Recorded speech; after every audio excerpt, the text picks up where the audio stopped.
dust off your back, don't look back.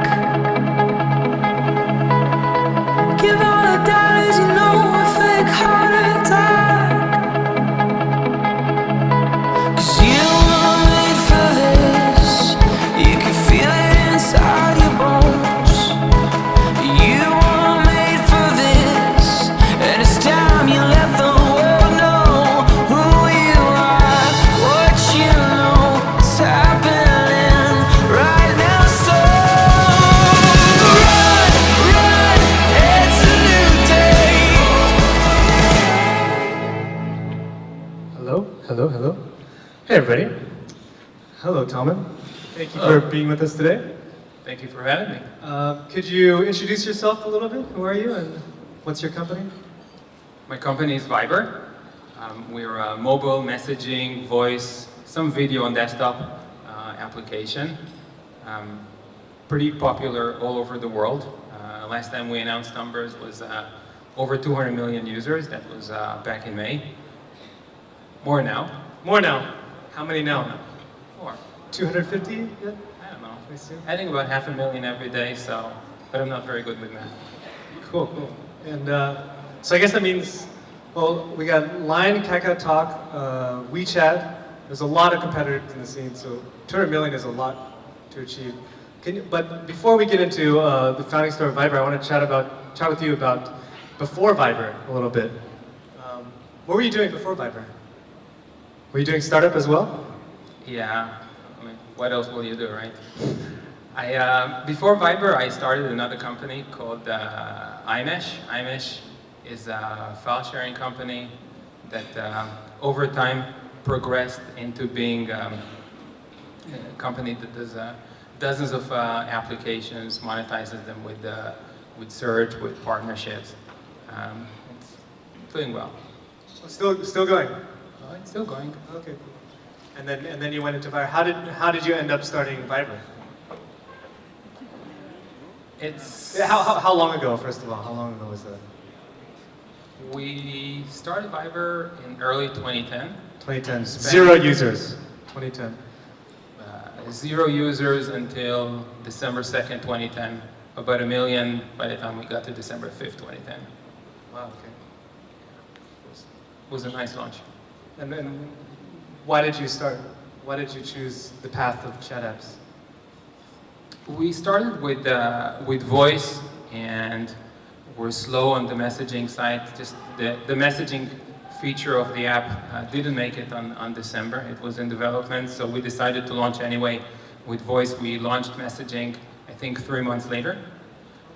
And we felt there was a need. There was, if you wanted to chat or to call somebody over 3G, you couldn't do it. You had Skype at the time. You still have Skype, but if you wanted to initiate a call over 3G with Skype, you had to make sure you were both online. And I think even today, if you want to have a call on Skype, we like to say that most Skype calls are scheduled, and Viber calls are not. Viber messages obviously are not scheduled as well. So, within 3 months, you were up to how many users? And how many people in your team as well? At the time, I think we launched with about 10, 12 people, something like that. So it was one guy doing product half-time, one guy the writing the engine, another one doing voice, part-time design, a lot of part-timers doing stuff. It was a 9-month crash course. We're actually ready in 6, but we felt the quality of the voice was not good enough, so we sent it back to the oven for another 3. So in the early days there, one of the unique things that I like if in where I'm from in Vietnam, Line and Kakao Talk and Zalo, everybody, they just are marketing like crazy. Whereas Viber, you guys haven't really done any marketing. How did you even get traction in the beginning with did you do marketing at all, or how does that work? We issued the press release. Press release.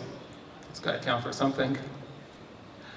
It's not just a saying. We launched and we grew on the strength of our product. We're still growing, and on the strength of product. If you have $1 and you have to decide it, what am I going to do with this dollar? Am I going to build a product, or am I going to do, I don't know, a TV ad?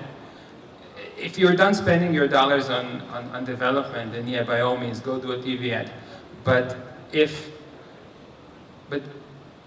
you need to decide where to put $1 on your R&D or on media buy, I would put it on R&D. I think the reward that you get for that dollar is significantly higher on R&D, which is why of the 120 or so people at Viber, about 100 are in R&D. Oh wow, okay. And all doing stuff on back-end work and stuff like that? Or? Actually, most doing front-end. We run on so many platforms, and it's kind of frustrating. So, you know, we developed Viber on iOS, and we developed Viber on Android, and on Windows Phone 7, and again on Windows Phone 7, and then on Windows Phone 8 again, and on BlackBerry, and on Bada, and on Nokia, and on Windows and Mac and Linux, and Android tablets, and next week we are going to announce another platform, but I can't tell you which it is, no. Though there aren't that many left. Microsoft Surface. That's one that's left. So the objective is to have Viber available on every platform where users are actually spending time on. And that's pretty expensive proposition from a development standpoint. So a lot of people doing the same product again and again. And how did Viber grow? I mean, did it start out, has it always been growing like this, 500,000 a day, or did you suddenly see a jump, and what caused that jump? We issued the initial press release on December 2nd of 2010. By the end of the first day, we had 100,000 users. In where? Everywhere. It was spread around the world. There were issues of time zones. If you look at the first 24 hours, then they were more in the West because of the time of day that we released. By the end of the third day, we're at 1 million users. And it continued growing, and then there was the initial hype. And I don't know how many of you are familiar with the Gartner hype curve, but products, they say they go up, they go down, and then they slowly start going up. And you always look at it and you go like, okay, whatever. And when you look at our graph, you see it went up, it went down, and it started going up. And that's exactly what happened. So the hype goes away after a few days. So you see download numbers going down. And then you start growing on the strength of the product. So with every feature we added, with every platform that we added, you would see growth. The cool things was that we would add a feature, let's say on iOS, and it provided no benefit to users on BlackBerry, and you'll see a jump in BlackBerry downloads. You would do something on Android, and you'll see a jump in iOS. They're tied to each other, so because it's all viral, then everything you do for one of your constituents, one of your user groups, is going to reflect on the other user groups. So how did you, in those days, how did you choose the features that you wanted to use? So if BlackBerry goes up, iOS is staying. How did you know that you want to stay with that feature? Or? You add features as fast as you can. The question is, what is it that you add? We added the features that, first and foremost, that we as users felt like we were missing. We use our products, so we eat our own dog food. And internally, this is how we communicate. We send messages only on Viber, and no email. We use email. Very different, but we don't use SMS. And all of our phone calls internally are on Viber. So everything we do is on Viber. If Viber doesn't work, we suffer. We know that. So we have to fix it. And during the early growth and where you guys are now, have there been any like big pain moments where you thought it was gonna die, or you had to quit, and had to come over the hump? When we developed Viber, we always felt that it was going to be successful. It was, I like to say that when you develop a product, go talk to your friends and ask them about what you're doing. And you'll get one of three answers. One is, I don't like it, I don't want it. The other one is, yeah, it's really nice, but it's not for me. And the third one is, when can I try it? the first two are the same. They pretty much means you don't have anything interesting. When we were talking with friends about Fiverr, they all said, yeah, I want to try it, I want to get it, can I be on your beta? So we felt there was something there. And I remember talking to the guy that was doing our servers and asked him, make sure that it's fully scalable. And he's like, oh yeah, absolutely, it's fully scalable. And every month or so during the development process, I would ask him, is it fully scalable? So I'm like, oh, absolutely. And then we launched, and things started falling apart. And I asked him, you said it's fully scalable? And he is like, yeah, but not to these numbers. I'm like, How many numbers? No, it was like several million concurrent users. And I told him, like, it's basic English. What part of fully scalable don't you understand?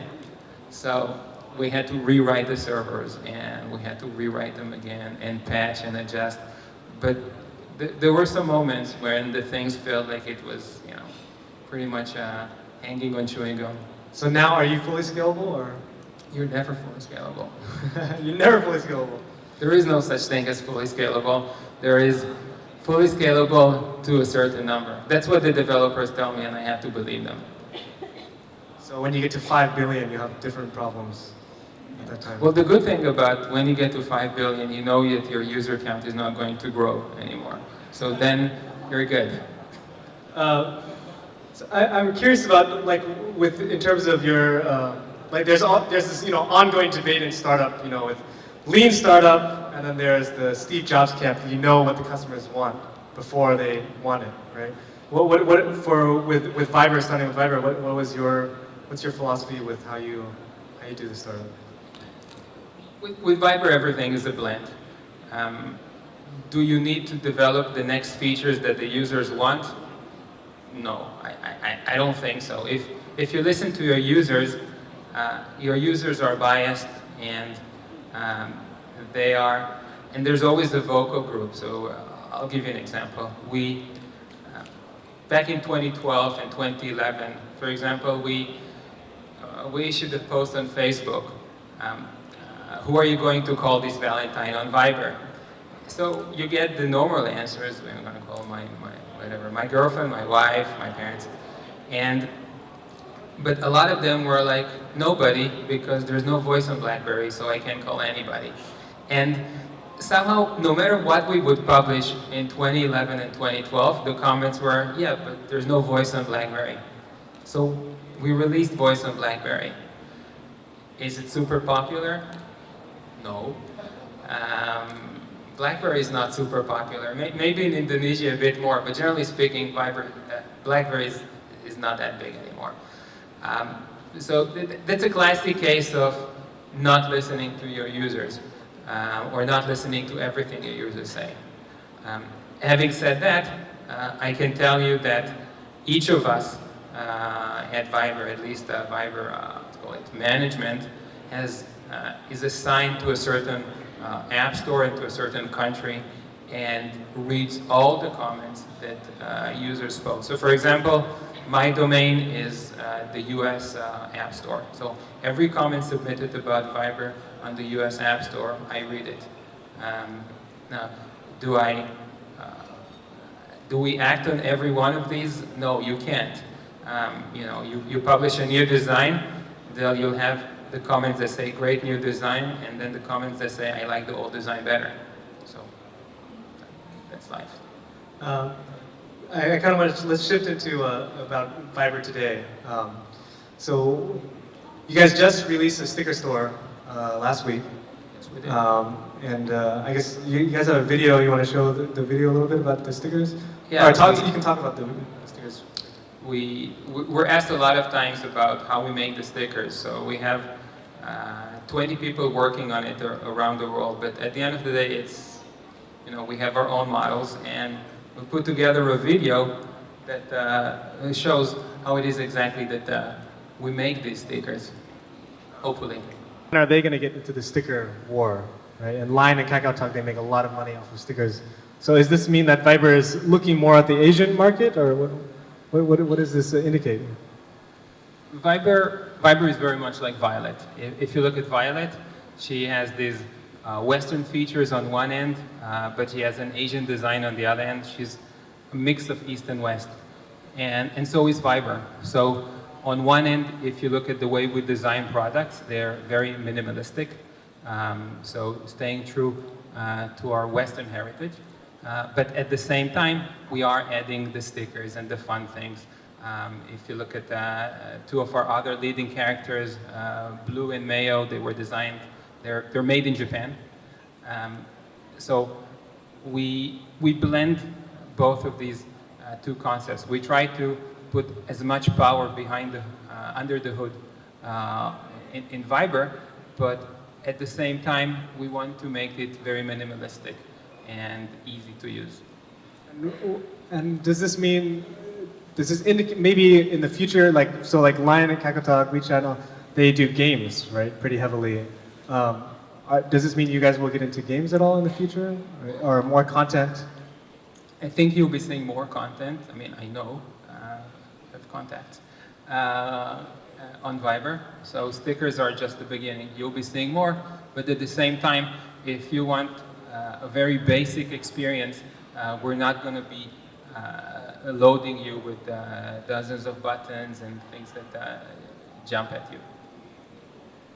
And this brings me to my kind of thing, something I've been wondering a lot lately is, you know, at Tech in Asia we cover a lot of chat app, you know, the chat app battle, and we're watching the numbers and stuff. But then for me on my phone, you know, right now I have WeChat, WhatsApp, Zello, Facebook Messenger, KakaoTalk, Snapchat, BlackBerry Messenger, even Laiwang from Alibaba, Google Hangouts, QB. I'm wondering if it's a battle at all anymore. You know what I mean? Like, is it a battle for users? Because a lot of users, they have a lot of apps and they just chat with every. You know, I have my WhatsApp friends, I have my Line friends, I have my KakaoTalk friends. What's your feeling on that? Is it a battle? I think this is something that's still very ongoing. So in some markets, you have you know, a well-defined or pretty clear winner. So for example, a clear case would be Korea. You'd be crazy to try and fight KakaoTalk in Korea. They pretty much own the market. So speaking of which, please send your questions to here. KakaoTalk Plaza. So nothing wrong about saying nice thing about the competition. And you know, they have a fine product. But at the same time, people were saying the same about MySpace in the mid-2000s. They were saying the same about Facebook only a few years ago. And so things change. Looking forward, I think you're going to see a winner in most countries. It's not necessarily going to be the same winner, but because people tend to chat and speak with people which are within the same domain, the same country, the same state, well, not the same state, the same country, right. Then this is where the battle lines or the per country. And I guess for you, you think that the content strategy is more of a winning strategy than what WhatsApp is doing, which is more like we pay for a subscription or pay for the app. Right? Why is that? I think the content strategy is not necessarily just a monetization strategy; it's an experience strategy. We look at stickers as something that users want, as a way for them to communicate. Stickers for us are first and foremost a feature that is meant to delight users, not to extract value out of them. So that's why we do that. That's why we do content. Which brings me to my next question. You know how, so I was talking with Jimmy from KQ Ventures earlier about, because Korea is just very mobile and a lot of startups are coming out that are mobile. But we were thinking, you know, like Google Glass is coming, smartwatches are coming. What happens to stickers and text? And what happens to Viber and all these guys? Well, I can't text. Like if a sticker comes onto my eye, I may not like it so much.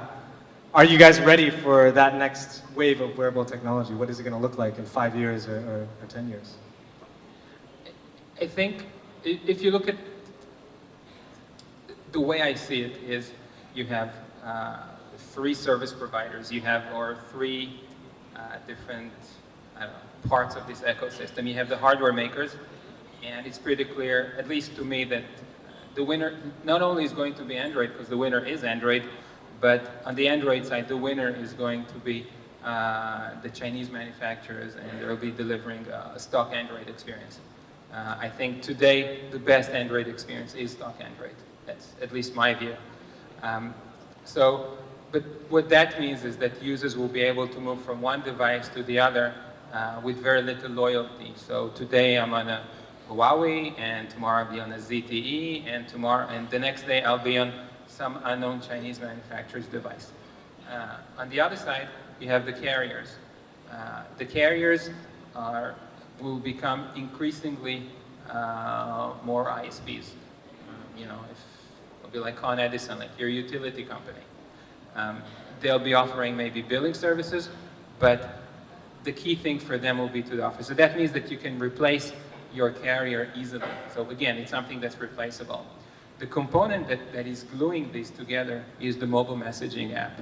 Mobile messaging, mobile voice, mobile video, mobile whatever. And I think these apps, us, as well as our competitors, are going to evolve. So what exactly does it mean to have Viber on your phone?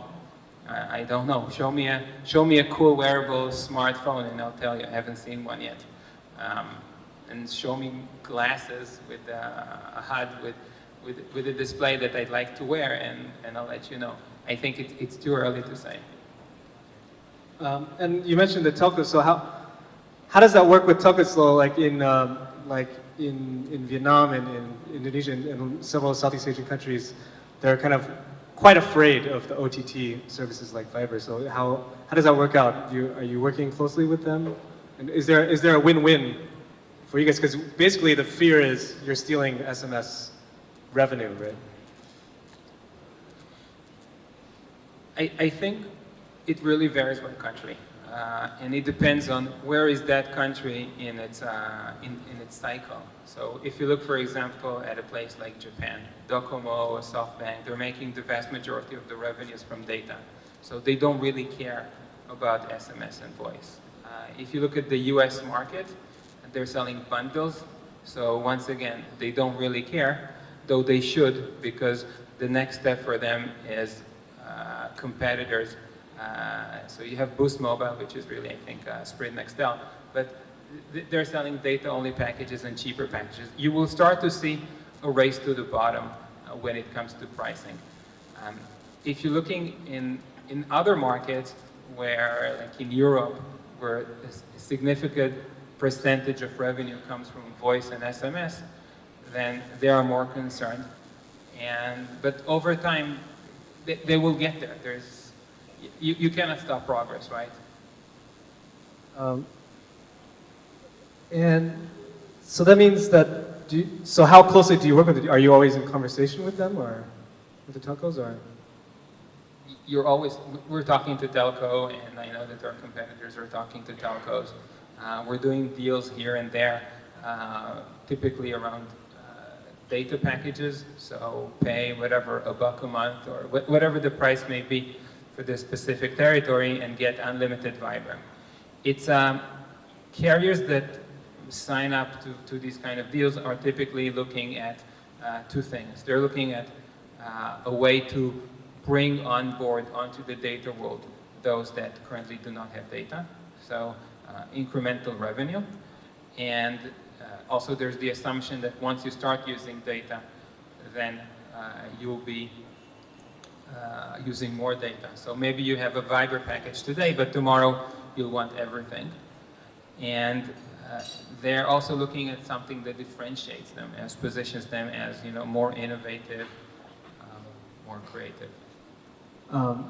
Shifting gears a little bit, I'm curious what you think about Snapchat. Snapchat is worth $3 billion now, or supposedly worth $3 billion. What do you think about that? There's a new wave, all the young kids they want to sext their friends and then have their text erased. Whereas Viber, I always can access everything, my entire history with Viber. What's the future there? Is it a competitor? I don't think it's a competitor. When you start Snapchat, the first thing you see is the viewfinder. That's what makes Snapchat cool. It's so accessible to taking a photo or a video. The user interface is extremely simple. If they wanted to augment their functionality with messaging and other features, then they will need to add buttons and branches in the interface where you have to decide whether you're going to do A or B. Once they do that, they stop being Snapchat, they become Viber or WhatsApp or KakaoTalk. So I think it'll be difficult for them to become a Viber, and it'll be difficult for Viber to become a Snapchat, because you will not, if you got the viewfinder as the first thing you get when you start Viber, you will not be happy. But I guess the key with Snapchat is that your text will disappear, or your well, like, because QB, the Taiwanese chat app, they have that functionality where your text can disappear or your pictures can disappear. So would you ever consider adding that, or? I don't think it really disappears. I mean, the thing about Snapchat is that it is currently perceived as disappearing, but they trust, the problem with Snapchat is that they trust the client to destroy the message. And for example, there's an app out there called Snap Hack. And this will actually work just like Snapchat, but save your message. There's no way for you as the user to know if the other person is using Snapchat or Snap Hack. So I would be very concerned about the ephemeral nature of these messages. And I think over time users will understand that. Well, speaking of somebody watching, I'm very curious about what your thoughts are on the NSA, and how does Viber protect I mean, NSA is watching everybody. I think they're recording our conversation right now. I hope they are. So, hi NSA. How do you protect the users, or is that not a concern for you guys? It's definitely a concern. I can tell you, the way that Apple issued a warrant canary a few days ago, saying that as of this writing, nobody ever, we never provided whatever data. I can tell you that as of today, Viber never provided any access to messages or voice to any governmental organization whatsoever, anywhere. Which is not to say that we were not asked to do that. As you may know, the Saudi government has said that it is going to block Viber, WhatsApp, and Skype because we do not provide them, because they cannot monitor the traffic on our networks. What ended up happening is that Viber was blocked and the other two were not. And as a user, I'd be concerned why they're not blocking them.